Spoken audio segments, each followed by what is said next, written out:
Hello friends, आज हम BA first year का फर्स्ट पेपर पढ़ेंगे, स्वास्थ्य शिक्षा।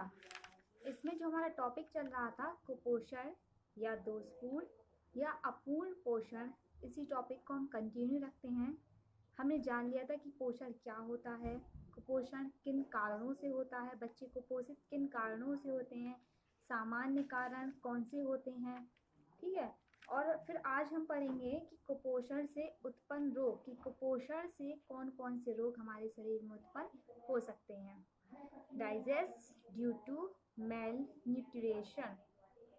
सबसे पहली हेडिंग डालेंगे इसमें, फर्स्ट शरीर का भार, वेट ऑफ बॉडी। इसमें लिखेंगे शरीर का भार स्वास्थ्य की दृष्टि से बड़ा महत्वपूर्ण है। शारीरिक परीक्षण में बालक के भार का भी सूक्ष्मतापूर्वक निरीक्षण किया जाना चाहिए, क्योंकि अत्यधिक भार या आवश्यकता से न्यून भार दोनों ही परिस्थितियां हानिकारक हैं। बालक का भार संतुलित होना चाहिए। अतः हम इस महत्वपूर्ण विषय पर यहाँ विस्तार पूर्वक चर्चा करेंगे। एक फ्रेंच कहावत प्रचलित है कि मोटा होना बुढ़ापे को निमंत्रण देना है। यथार्थ में अत्यधिक भार से शरीर के कार्यों के भली प्रकार संचालन में बाधा उत्पन्न होती है। उच्च रक्तचाप, मधुमेह, जिगर तथा वृक्क व हृदय संबंधी रोगों में अतिभार के कारण नाड़ी तंत्र संबंधी दोष तथा पाचन संबंधी अव्यवस्था उत्पन्न हो जाती है। आयु, यौन तथा लंबाई के अनुपात में शरीर का भार संतुलित होना चाहिए। अब पैराग्राफ चेंज करके लिखेंगे, संतुलित भार वाले बालक का शरीर समुचित रूप में कार्य करेगा तथा वह आकस्मिक रोग व अल्प आयु करने वाली बाधाओं से प्रायः मुक्त रहेगा। अतः शिक्षकों को बालकों के भार की समय समय पर परीक्षा करते रहना चाहिए एवं तदनुसार उनके भार को संतुलित बनाए रखना चाहिए। बहुधा किशोर अवस्था में बालकों का भार बढ़ जाता है, वह संतुलन को भंग करता है। यह शरीर की स्वाभाविक दशा है, इसलिए इस काल में भार की सामान्य वृद्धि की चिंता नहीं करनी चाहिए। अब फिर से पैराग्राफ चेंज करके लिखेंगे, स्मरण रहे कि भार की वृद्धि का प्रमुख कारण अत्यधिक आहार है। कभी कभी थायराइड आदि ग्रंथियों के दोषपूर्ण कार्य के कारण भी मोटापा आ जाता है, परंतु ऐसा बहुत कम होता है। शरीर के भार का संतुलन भोजन के संतुलन पर अधिकांश निर्भर करता है। विभिन्न कार्यों में शरीर को क्रियाशील रखने के लिए शक्ति की आवश्यकता होती है। शक्ति ऊर्जा से उत्पन्न होती है तथा ऊर्जा का मूल स्रोत भोजन है। शरीर की क्रियाशीलता के लिए आवश्यक ऊर्जा के अनुपात में ही आहार में विभिन्न भोज्य पदार्थों का समावेश होना चाहिए। किशोर को साधारणतः 300 कैलोरी ऊर्जा की प्रतिदिन आवश्यकता होती है। 3000 कैलोरी की प्रतिदिन आवश्यकता होती है एक किशोर को। यदि इस मात्रा से अधिक ऊर्जा उत्पन्न करने वाला भोजन किया जाएगा तो अतिरिक्त कैलोरी शरीर में एकत्रित होती रहेगी व शरीर का भार बढ़ाती रहेगी। उत्पादन शरीर के भार को कम करने के लिए व्यायाम भी एक प्रभावपूर्ण माध्यम है। भार को कम करने के लिए नियमित रूप से व्यायाम करते रहना चाहिए।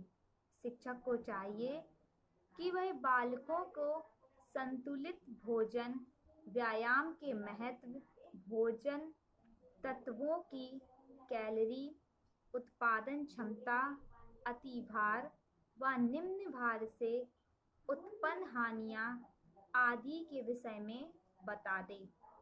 यदि विद्यालय में मध्याह्न भोजन की व्यवस्था हो तो बालकों के शरीर की आवश्यकता अनुसार भोजन प्रदान करने की व्यवस्था करें। बालकों के आहार के संबंध में उनके माता पिता को निर्देशन व उचित राय देते रहें।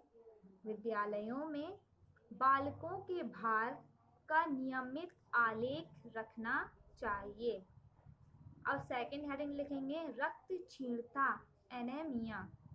इसमें लिखेंगे बालक के भार की परीक्षा करने के उपरांत यदि यह प्रतीत होता है कि बालक का भार आवश्यक भार से न्यून है, बालक आलसी या सुस्त है, चेहरे से पीलापन टपक रहा है, तो ये निश्चित है कि रक्त क्षीणता से पीड़ित है।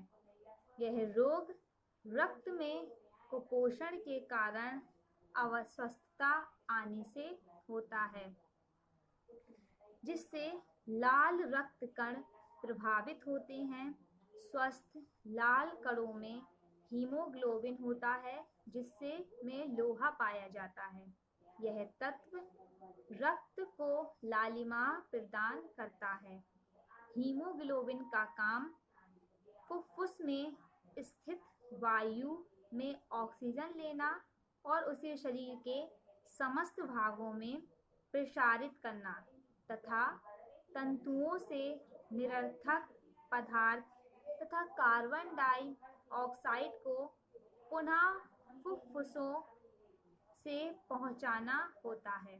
रक्त क्षीणता की दशा में लाल रक्त कणों की संख्या, रचना और क्रिया में अंतर आ जाता है।